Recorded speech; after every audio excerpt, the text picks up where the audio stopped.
and welcome to Beyond the Noise, the podcast series from PRWeek. I'm Siobhan Holt, the news editor at PRWeek UK, and today I'm joined by our colleagues, Danny Rogers, editor-in-chief, and Evie Barrett, senior reporter. Hello both, how are you? Hiya. Yeah, I'm good, thanks.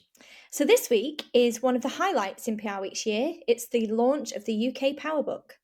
For those who don't know, it's our long-running project that lists the most influential people in UK comms. We have Q&As on PowerBook entrants, top 10 lists of the most influential PR pros in different sectors, and more. So please make sure you visit prweek.co.uk this week and throughout March.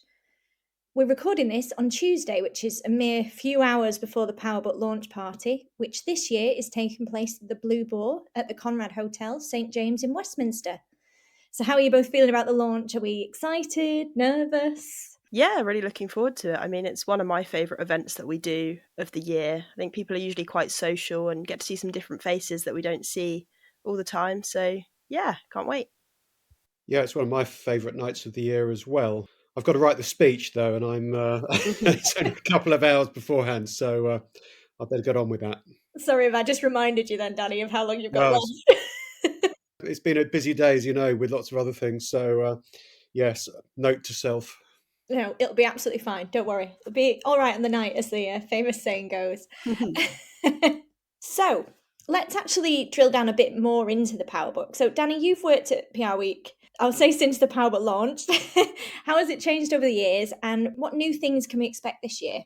Yeah, so I've worked at PRWeek for 20 years now, on and off, and we launched the Power Book in 2007, a couple of years after I started. And of course, then it was still in print, and certainly much smaller, probably only 200 or 300 people in it. Now it's online only, and it's much bigger. It's about 450 people. And I think that just reflects the growth of the PR industry, really, and the incredible number of talented and senior professionals that you have to include in a directory of the business these days. And that's what it is.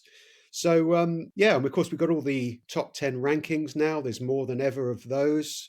I think there's about 30 something top 10s that we break it down into.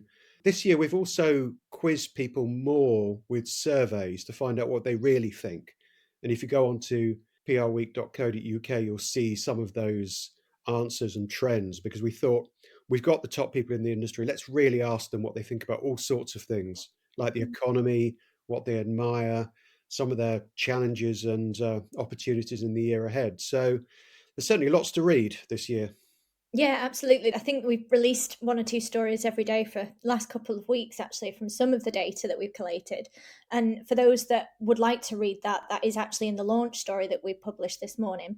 So yeah, as you say, plenty of data for people to really pick at. One thing we have actually asked this year is how the PowerBook members feel about the year ahead. And I think we can say that mixed was possibly the most accurate response. Starting with agencies, some of the positive views were one person said that green shoots we sniffed at last year are starting to blossom, which is quite an interesting way of putting it. They said that they're looking at a good year for growth and that it's back to 2022 levels, which is really promising. They also said that the last 18 months they've experienced some stagnation and think the UK election, wars and general doom and gloom and cost of living crisis meant budgets were put on hold, if not essential. Others said we're expecting a positive year to our top line. And they added that whilst client budgets remain tough to open up, we see new shoots of opportunity across a number of our practices, particularly in both our corporate practice, which is exciting new senior talent, and in social influencer as clients look for more strategic robustness in that area. But Evie, not everyone has been as positive. What have the Power Book members been saying? Yeah, I think agency side, a lot of people are still quite realistic about the challenges in the market, specifically I suppose from within their own workforce, things like younger employees having different expectations and putting in different levels of effort than maybe in the past. Interestingly, someone said that they're taking the axe to dead wood by getting rid of their clients who maybe aren't performing as well, trying to prioritise the most valuable accounts, which I suppose in a tough time is what you resort to. I mean, AI again, people are still talking about that. It does feel like it's a bit more rational, the conversations that are being had around it now, and it's kind of actually being deployed in useful ways. But yeah, I think there's still a lot of uncertainty. And like you say, the election and the general geopolitical climate is only going to make things more complicated. So, Danny, then, does that chime with what you've been hearing in the market and what agency bosses have been telling you? Yeah, well, I hope so, because we are in spring now, and talk of green shoots and things smelling better, hopefully, is a sign of things to come. It has been a pretty tough few years, really, in the PR industry, hasn't it? And it's interesting that that one commentator said that growth was returning to 2022 levels, which is probably the last time the industry felt that buoyant.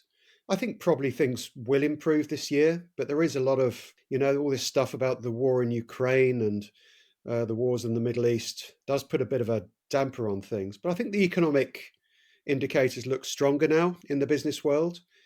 Of course, we've got the budget kicking in April with the new national insurance thing. So I think people are going to see what happens when those extra costs goes into the business world. So we probably won't know until probably the summer whether things are really looking up, but I certainly hope so.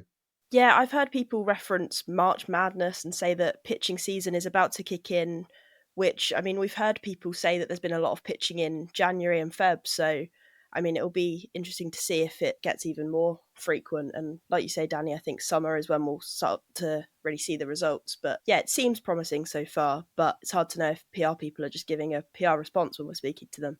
Yeah, I think the impact of the national insurance and the changes there, I think that's going to really play a bigger part. I think we're seeing some elements of that already, but my worry is that it might hinder maybe more new starters in the industry or maybe investment into that area. If they're trying to keep staff, they might look at other ways of cutting it, and that could be one way. But when I was at the Public Affairs Awards with the PRCA last week, there was quite a lot of people mentioned that the Middle East was an area of growth, especially Saudi Arabia. So I do think there are areas that the industry is looking at. It's a mixture, as we say. I think there's some elements of trepidation, but there are elements of real growth in the market. Yeah, that whole startup thing is an interesting point. A lot of agencies that are now 20 years old or even 30 years old actually started in a recession, I noticed. Yes, yeah, yeah. People like Frank and Brands to Life, and they're now, massively successful organizations. Sometimes people say the best time to start a business is in a recession because it sort of toughens you up and the labor market's tight, and then you're prepared to grow when the market comes back. But it is a very interesting question. Yeah, and obviously we did see a lot during lockdown and COVID as well. There was quite a record number of agencies launching there, obviously smaller, but yeah, we'll keep an eye on it, Danny. Maybe we'll see. It's often when companies make layoffs, which they have done over the last year, make redundancies, people are forced to do their own thing. Mm. Often that's a prompt for the entrepreneurial ones to start their own businesses, which tend to be, some of them tend to be very good. So good can come out of bad. Absolutely. But let's just discuss some of the views on in house. Again, this was mixed. There's a sense from many that times are changing. And I'd argue in house was, on balance, slightly more pessimistic, but make of that what you will. One said that Remit was likely to expand as recruitment freezes and budgets tighten. They said we'll need to do more globally with less resources, improve value for money, and meet high expectations of C suite despite budgets cut to the bone. Others said needing to deliver more with a roughly flat budget. One was particularly downbeat. It was quite sad to read, actually. I wouldn't be surprised if my role as a director was made redundant this year, they said, adding that so much so that they have a plan B for the short term and actively exploring alternative ventures outside comms. What do you guys make of these views? Yeah, it's sad to hear. I mean, in terms of people wanting in house roles, it feels like the demand for that is up, especially, I guess, less so with people at Power Book level, but people sort of my age, like industry joiners, are quite keen to move in house after a year or two at agencies. From conversations I've been having, I think maybe comes back to the sort of work ethic and wanting a bit more of a challenge in terms of sticking with one brand rather than jumping around it, as is the case with agency life. But yeah, I suppose if budgets are tightening and people in house are being expected to do more, then it's not necessarily going to be the easy ride that some people might perceive in house to be traditionally, that sort of stereotype. Yeah, there's some pretty negative comments there on the in-house side. I don't know how reflective that is of the whole sector. If you read our big recruitment report this month on prweek.co.uk, it does show there's been a massive hiring slump for the past 2 years. But there are equally signs that maybe that's coming to an end. So maybe it's that we've asked people at the wrong time. A lot of these surveys were done right at the beginning of 2025, which hopefully proves the low point, and that if we quiz people in a few months' time, maybe we'll get a much more positive response. I mean, anecdotally, if we're looking at some of the stories we've written on PR Week, there has been quite a few big moves recently. And some of them have, when I've asked, I mean, obviously, they might have plans and they don't want to tell little old journalist me, but some don't seem to have an alternative. So maybe it's just we're seeing a similar sort of trend that we saw maybe this time last year in agency land, where some are just thinking, is this pressure worth it? Do I look elsewhere? It's really hard to know, but it does make you wonder why there's so many leaving. Yeah, because at the same time, you could argue that corporate affairs and crisis is more important than ever with everything that's going on in terms of DEI rollbacks and increased scrutiny on big companies. You'd think that having someone embedded in the company who really gets it and can respond would be better than sort of outsourcing to an agency in a time of crisis. So you'd think that the increasing importance of in-house comms professionals would be noticed and reflected. So, another part of the Power Book project is that we ask, as Danny quite rightly said, several questions. And one of them was, which organisation or person do the members think handled comms the most poorly in the past 12 months? So, I'm going to start talking about each of these. Let's start in the bottom 5. So, the 5th worst, drum roll, was the Conservative Party. 4th worst was Ticketmaster and Oasis. Then at 3rd, we had the Labour Party. 2nd was the Post Office, and the 1st was Greg Wallace. So what do you guys make of this? It's a really interesting list. I mean, I get why the Conservative Party was the 5th worst. I mean, they'd lost the election and their leader. The 4th worst was, as you say, Ticketmaster and Oasis. That was all that, what they call it, dynamic pricing, where people tried to buy tickets for the Oasis tour, which is happening this summer, and ended up paying a lot more than they thought they needed to. So that was obviously pretty badly handled. Although the actual Oasis tour, I'd argue, was handled pretty well because lots of people wanted to get tickets for it. The Labour Party, I think it's a bit harsh. I think it's probably being judged on their time since taking power, but let's face it, the Labour Party did win a landslide general election last year, so they didn't do too badly from a comms point of view. The Post Office, of course, that's the Post Office, not the sub-postmasters, right? That's the organisation that treated the Post Office submasters so badly. So that's kind of understandable. And the first one, Greg Wallace, well, I mean, not quite what sure to say about Greg Wallace. It was obviously a pretty awful story, and he handled it pretty badly as well. I think there could have been some contenders for that top spot, to be honest. There were quite a few celebrities last year that maybe could have done with listening to their PR maybe a bit better. But yeah, what about you, Evie? What do you think? Yeah, I mean, the major political parties are easy targets. I don't know if they've ever not been in those lists because it's kind of the first people you think of. I was slightly surprised that Oasis was lumped in with Ticketmaster because, as you say, Danny, the tour seemed to have gone down really well, and you'd think that comms people would understand that it's kind of down to Ticketmaster that these issues arose rather than Oasis themselves deciding how much these tickets would cost and stuff. But I suppose that just goes to show how much the sort of noise on social media and stuff can affect your view of these things. And yeah, Greg Wallace kind of speaks for itself. I think you're right. There were other examples similar, but I think his was the one where people just watched it and sort of put their head in their hands and thought, why is he doing this? I think you could see the process behind what he thought he was doing and what he was actually doing, and they're two very different things. He was in a hole and he carried on digging, didn't he? That old cliche. So, we're now going to chat about favourite proactive PR campaigns of the past 12 months.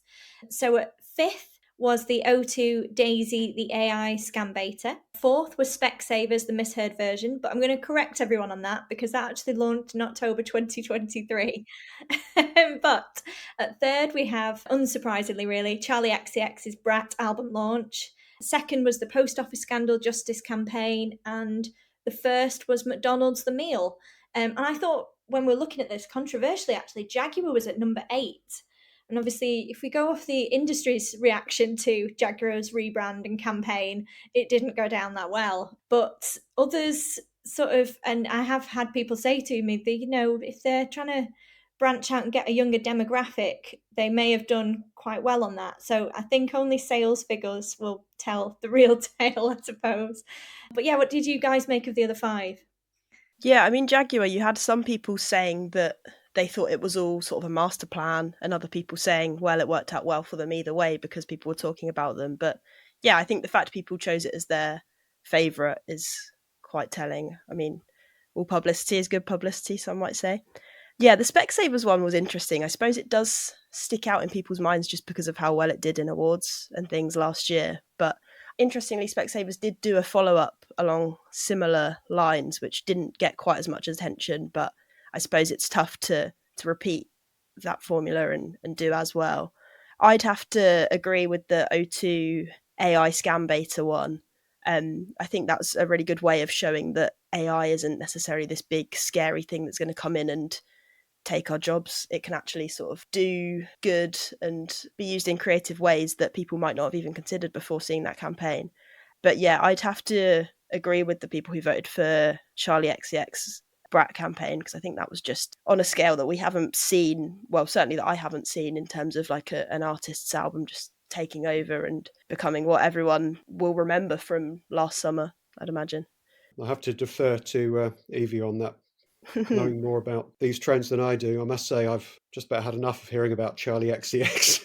Having watched the Brits on at the weekend as well, where she won just about every single award, I think Yeah. she certainly got the credit for last year. I'm going to see her twice this summer, so I'll carry on talking Oh about her no, for now. we're going to hear about her a lot more. Yeah. Impressive group of campaigns this year, I thought, actually, in our list. Yeah, I think it's going to be very interesting when it comes to award season with Cannes and obviously our awards. I'm going to be watching it very closely to see which ones of these are still picking up, like the Brits, picking up big, big gongs. And the last question that we're going to take a look at is which organisation or individual managed their reputation most proactively in the past 12 months? So at 5th, we have Joint. This is Elon Musk tied with Giselle Pellico. So what do you guys think of this one? That's quite a bizarre couple of tied top performers, aren't there? I mean, I think Giselle Pellico is a really interesting one. I think that was, such a horrific but sort of fascinating story about feminism and where feminism stands, although I'm probably not the best person to comment on such things. But she did seem to get an enormous amount of support, particularly in France and also around the world as well, for the way she reacted to all of that and communicated it. I don't know if you guys agree. Yeah, absolutely. I think a lot of the comments from the Power Book were about her strength and what a dominant figure she'd been in the news agenda really at that point. And yeah, sort of as I say, the strength that she showed, because that was such a difficult thing to do. And also with a daughter as well, I thought the whole way the pair of them handled it was just so mature, and the amount of respect that they've earned was just phenomenal. And as you say, Danny, global, not just France. And then for her to tie in 5th place with Elon Musk, Yeah. who, frankly, I think is one of the most irritating communicators I've ever seen. Yeah.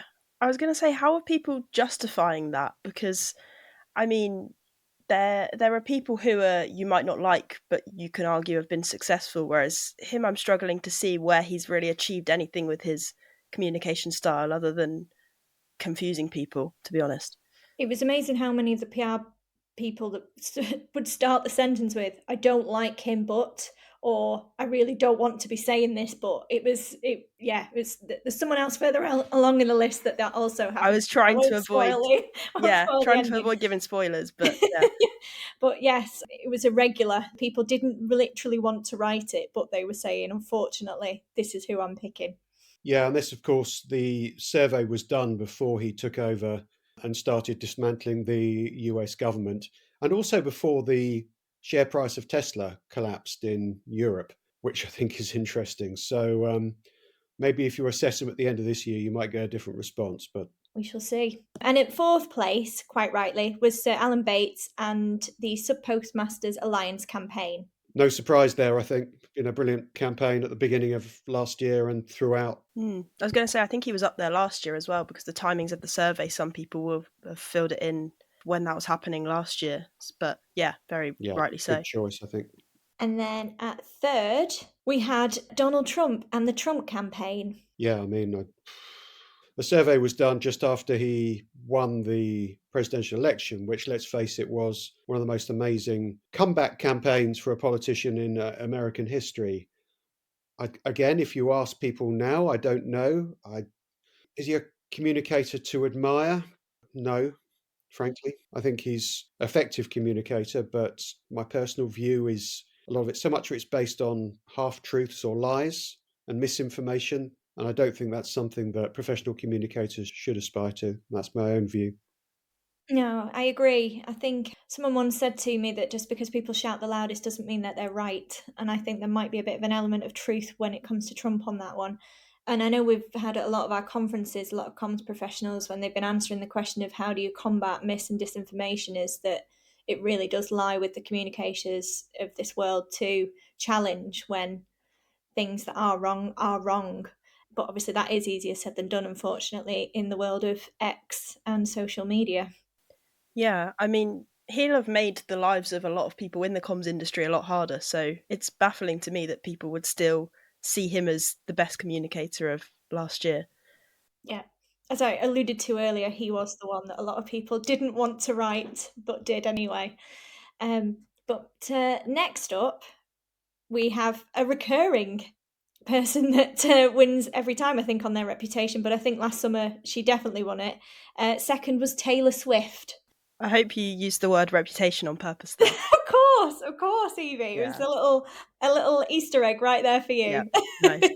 No, I mean, I'm always going to be singing Taylor Swift's praises, but it's nice that I think like a more general audience kind of got to understand the amount of effort and everything that goes into everything she does, really. Like, I think that obviously the tour last year was phenomenal and people were sort of really buying into that. And yeah, I just think it's great to see. I can't say enough, really. A lot credited her as well for the amount she gave to charities as well in the UK Yes. as part of the sort of campaign, as well as the fact that some were Swifties and some were saying that they weren't Swifties, but still felt that her campaign was the one that won over last summer. What do you think, Danny? Yeah, I mean, I defer to your greater knowledge of pop music and entertainment culture. The only thing I would say is, didn't she back Kamala Harris in the end? And they were both, that was supposed to be a great moment in the campaign when Taylor backed Kamala. All I can say is it didn't work, right? I'd agree with you there. I think compared to in her Netflix documentary, there's a bit about her backing Hillary in 2016, and it doesn't quite feel as monumental this time as it did then. A lot of people, actually, one or two did mention Kamala as their choice. Yeah, and I think it was more, again, I think it does depend when they completed the survey and obviously where they were maybe thinking, because I suppose at one point there was the idea that she was winning it hands down. Like the attitude was that Kamala had won it. When it was announced that she was taking over, there was like a week where, because I remember saying to someone, I don't think the US should be crowing too much from her team. And as history showed, a lot of people were very shocked when the result came in. So I think that was an interesting one that some people had still picked it, even though we know the result. Frankly, I'm astounded by that because the survey was done after the election result was known, and Kamala Harris really oversaw a meltdown in the Democratic Party. I mean, they lost the Congress, the Senate, and the presidency. I mean, you couldn't have a much worse result from her communications campaign that particular year, but that's just my penny's worth. And then finally, the top spot went to the royal family. And there was obviously different references from the members on that. So some picked Catherine, some picked King Charles, some mentioned just the royal family. But we grouped them all together because we felt that the campaign as a whole, I think it was harder last year really to differentiate which one, because even though there've been two cancer diagnoses and the comms around that, but a lot of people obviously said that it had been a bit of a U-turn, especially in relation to Catherine, because of the picture gate, I think we can say at the start of the year, the doctored picture that caused quite a bit of a controversy online. A lot of people felt that she'd really recovered from that by the time the video of her showing her and the family doing well again. came out. So yeah, what do you guys think? I think it's fair enough. As you say, Siobhan, it was a real turnaround because at the beginning of the year, the royal family was seen as communicating very badly in not saying what was wrong with either of Charles or Catherine. And then Catherine released that brilliant video in the spring last year where she talked about her diagnosis and how she was dealing with it. And I think she really won over hearts and minds in the country with that. And Charles has done it less so, but still, I think there's a lot of admiration for the way he's kind of battled on in Britain. So, yeah, I think the royal family is a case study in an organisation that used to communicate pretty badly, really, but is probably getting its act together now. And it seems that we're a very pro royal country again as a result of their comms prowess. Hmm. Photogate was definitely a turning point in, I think, them realizing that they need to have a level of authenticity that they maybe hadn't shown before, and people have responded well to that. So, yeah, it's a good example of a comms strategy switch which has worked. So, yeah, I think it's deserving of first place, really. There we go. One interesting finding from our survey was that the members said that the service and skill that in-house comms leaders value most from agencies was media relations. A surprising 80.8% said it was very or somewhat important. This was followed by social media skills and crisis comms, and at 57% was AI, so that was ranked right near the end of the list. What do you guys make of that?